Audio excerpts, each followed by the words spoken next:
The word discipline is often associated with sacrifice, hard work, and doing things that you don't want to do. Using that definition, why on earth would you want to be more disciplined? A much better way to think about it would be to condition yourself in a manner expected to produce specific characteristics or patterns of behavior that produces an improvement in your life. Discipline isn't a negative thing. Instead, it should be a way to become more of what you want to be and cultivate a more conscientious understanding of your world and how to get what you want out of it. Developing proper discipline starts with knowing what our goals are. When you define your goals, you can break down the tasks that are necessary to achieve those goals, and then develop habits and routines to get there. It doesn't have to be complicated. Rather, the things we should do should be aligned with what we want to achieve, easily repeatable and accomplishable. This is what the phrase discipline equals freedom means. And most importantly, it'll put you on that path to freedom. When you develop the discipline to do the things you want to do, you'll strengthen those elements that get you there. If you want to be more financially successful or stronger, or have more free time to spend with your family, you should first study the best practices in whichever particular field that is. In doing so, you can recognize where your weak points are and what to focus on to negate and alleviate those, and then what areas you have control over to strengthen. This should lead you to developing habits and routines to get you from point A to point Z. We are what we repeatedly do. Excellence, therefore, is not an act, but a habit. Your habits and routines make up who you are. Your commitment to adhere to those makes up your discipline, or lack thereof. If you commit to studying finances, or working out, or keeping your house clean, then neglect those responsibilities, you're lacking discipline in that area. To not do that, you can develop routines that help you get where you want to go. So discipline is really a mindset, paired with the proper activities or habits over time. It shouldn't be restrictive, but liberating, giving way to achieving the freedom you want to do what you want. Now let's dive into some of the best habits to better develop your discipline. Get organized. Getting your thoughts, things, and life in order will help you become more effective in the things that you do. By recognizing and getting rid of the things that don't serve you, you'll be able to focus on things that do. Organization not only clears up your physical space, but also your emotional and mental space, allowing you to achieve things faster and in a more seamless manner. Plan.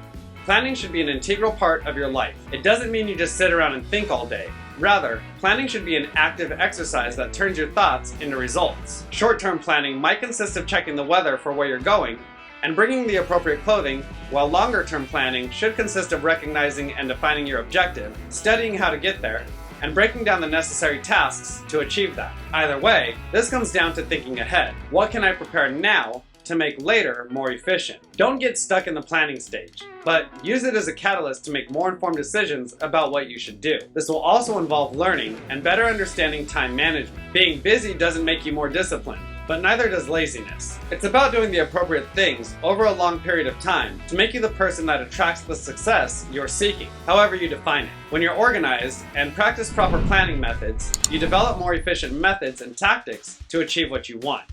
Action. Once you know what you want to achieve, your objectives can be broken down into individual tasks. Commit to attacking each of those tasks consistently. Now, the tasks don't have to be monumental. This can be as easy as when you wake up and get out of bed, make your bed. When you finish eating, wash your dishes, dry them, and put them in the cupboard. If you're studying finances or any other subject, it's putting in your allotted time to study, reflect, and act. Some things will take more time in the studying and learning stages, and other things will be reactionary or habitual. Your studying should help you take out the guesswork of the habits you want to develop. Inaction. Inaction is an action, and oftentimes saying no is a superpower. To do your job well, or your personal endeavors well, you need to focus on what needs to be done now while keeping your longer-term objectives and goals in your sights. This might require you to say no to things that won't get you where you want to be. I think this is one of the things where people get caught up and say it's difficult to not go out with friends, or that you have to do things in your work that are inefficient. This is really more a matter of perspective. Perspective. Going out is fun until it's counterproductive. Doing menial tasks at work is boring, but might be necessary for the bigger picture. Cleaning isn't glamorous, but a clean house, a clean workspace, a clean yard is. You have responsibilities, hobbies, and goals, and each of those should be tended to with the appropriate amount of attention, not overdoing certain things nor neglecting others. The key is to have a baseline, maintain it, and then improve upon it when and where you can, and shedding what isn't productive to your pursuits, developing your good habits into routines, and simply just staying on top of it. If you can apply that to whatever it is you're doing, you'll grow in that area.